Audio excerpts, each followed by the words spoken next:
Menarik sekali pemirsa bahwa ternyata dari tahun 2020-2021 yang meningkat drastis pada saat pandemi berlangsung, kemudian di tahun 2022 ini menurunnya cukup drastis, hanya tercatat sekitar 85 kasus. Namun itu bukan berarti hal yang baik ya. Secara persentase mungkin ini baik, tapi secara kasus ini tetap tidak bisa ditolerir. Nah, kita akan bahas kembali, Mbak, dari awalnya yang sekitar tahun 2020-2021 itu 400-300-an, kemudian drop turun drastis ke 85. Kalau 85 ini kan dari Januari sampai bulan Mei. Oh, Januari sampai bulan Mei ya? Belum total secara belum perhitungan total sampai ya? akhir tahun. Kalau menurut Mbak sendiri nih, apa yang faktor kok tiba-tiba bisa menurun drastis? Ini hal yang bagus menurut kita. Karena ini penggunaan handphone ini, anak-anak kebanyakan kan di rumah selama waktu pandemi. Itu yang dari 2020 sampai 2021 ya? Efek pandemi inilah yang banyak menghancurkan akhlaknya anak-anak, hancurnya anak-anak dari segi pendidikan. Mohon maaf, saya katakan demikian kenapa? Karena ketika belajar online itu, guru itu walaupun hanya memberikan materi online, anak-anak tidak mengerti. 90% anak-anak tidak memahami. Iya, saya mengalami itu. Gitu. Ketika anak nanya sama kita, Umi, ini gimana? Saya pun nggak bisa mau menjelaskan seperti apa. Kan begitu kan Bang Ali? Terus yang kedua, ketika mereka main game, orang-orang tua itu udah cuek dengan masing-masing dan pekerjaannya karena COVID kan, merasa udahlah aman, anak saya tidak nangis, tidak rewel, tidak main keluar. Tapi ketika dia megang HP ini, kita tahu nggak dia membuka situs yang macam-macam.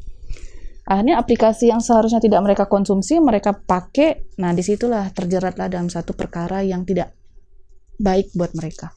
Yang menariknya bagi saya juga, selain kasusnya menurun, kemudian tapi tetap cukup tinggi ya untuk kejahatan seksual yang tercatat sampai bulan Mei kemarin 39 kasus, ini cukup tinggi. Rata-rata ini penyebab terjadinya karena latar belakang mereka dari seperti apa? Apakah ekonomi, apakah dari keluarga broken home, atau mungkin apa yang lain?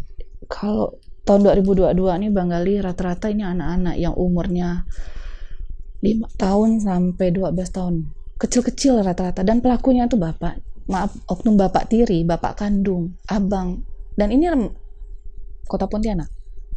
Iya, yang dominan nih 2000. Rentang umurnya dari 12 tahun. Iya, anak-anak kecil rata-rata yang menjadi korban ketika kejahatan seksual terjadi di dalam ruang lingkup keluarga. Jadi rasa aman itu anak-anak tidak dapatkan lagi di dalam ruang lingkup keluarga. Contohnya, mamanya seharusnya membela anak, melindungi anak. Ketika tahu ini bapaknya sebagai pelaku, bukannya ikut membela, tapi menyalahkan si anak. Akhirnya anaknya uring-uringan, sekolahnya hancur. Ini aspeknya banyak gitu, yang menyebabkan jadi seperti ini, dan akibatnya seperti apapun, efek dampaknya tuh begitu banyak. Ya. Aduh, ini baru 2 segmen pemirsa, tapi bahasan kita sudah seperti ini. Tapi memang banyak sekali faktor yang melatari ya. Iya. Melatari akhirnya anak-anak ini bisa terjerumus ke. Nah, makanya bersyukur sekarang kita udah ada pembelajaran tatap muka ini. Biar full anak-anak di sekolah.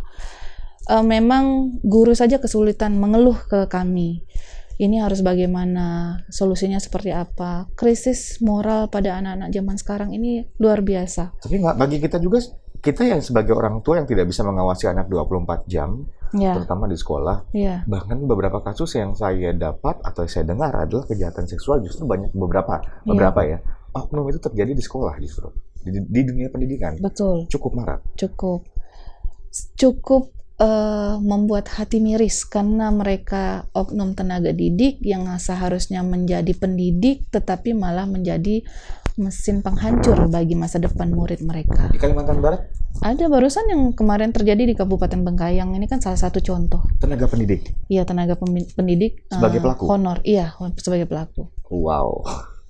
Yang harusnya jadi pengayom, harusnya jadi pendidik, malah menjadi pelaku. Benar. Seharusnya dia yang mencegah, jangan sampai ini terjadi. Dia juga yang harus menasihati, jangan sampai anak ini melakukan hal-hal yang tidak baik, tetapi dia sendiri yang menjadi penyebab dari segala permasalahan itu terjadi. Oke, Mbak, balik ke kasus kita yang 39 kasus untuk yang kejahatan seksual. Ini didominasi oleh gendernya?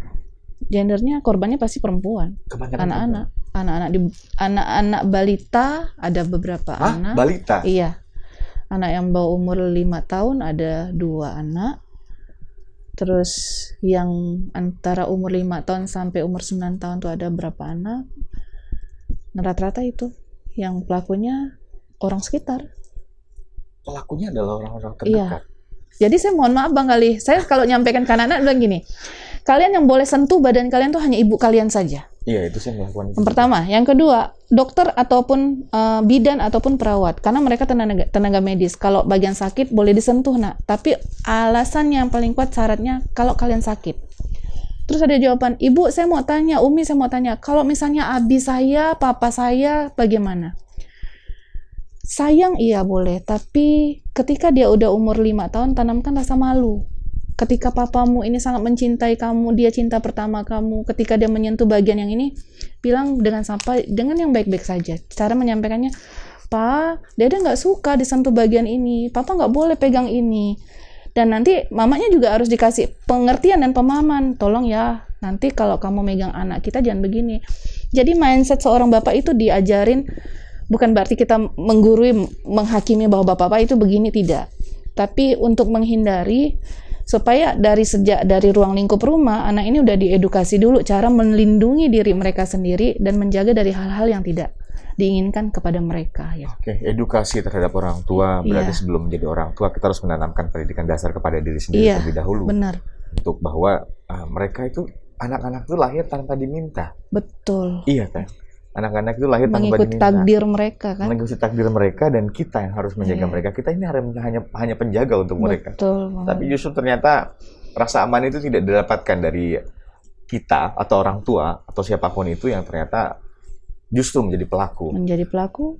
Oke, jadi dari 39 kasus yang banyak terjadi adalah terhadap anak-anak, itu sudah pasti, balita, 5 tahun dan lain-lainnya. Kemudian pelakunya rata-rata adalah Orang di sekitar orang di mereka. sekitar, Iya. yang harusnya menjadi backup mereka, pelindung mereka, Iya. dan akhirnya mereka tidak punya rasa percaya terhadap yang lain. Sangat. Sangat ya. Melihat aja ini enggak, itu papa saya, ini papanya si ini yang nganuin saya, omnya maksudnya. Ketika ketemu lagi laki-laki, diginiin, tangannya masuk segini gitu. Ini bekas dia menyebut bagian intim si anak ini kan, anak ini nyebut bagian intimnya butterfly gitu kan.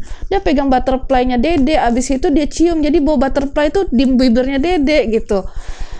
Sekarang Bang Ali bayangkan, kami yang hari-hari menghadapi seperti itu sekarang udah 3 tahun lebih. Mungkin emosional, ya komisioner ya. Terlepas daripada itu, saya selalu bilang sama kawan-kawan, kita menghadapi masalah, kasus. Jadi bagaimana sebelum menghadapi masalah, kita harus press dulu, repress. Setelah itu kita cuci lagi otak kita, biar masalah itu nggak kebawa ke dalam rumah. Karena itu dampaknya psikologis kita bermain loh Bang Ali. Oke. Kok udah dengar kasus kayak gini, apa nggak gitu kan? Terus bagaimana penanganan setelah kasus itu diselesaikan? Nanti jangan dijawab dulu, kita akan dengarkan jawabannya setelah yang berikut ini. Jangan kemana-mana, tetap di Gali Talk Show.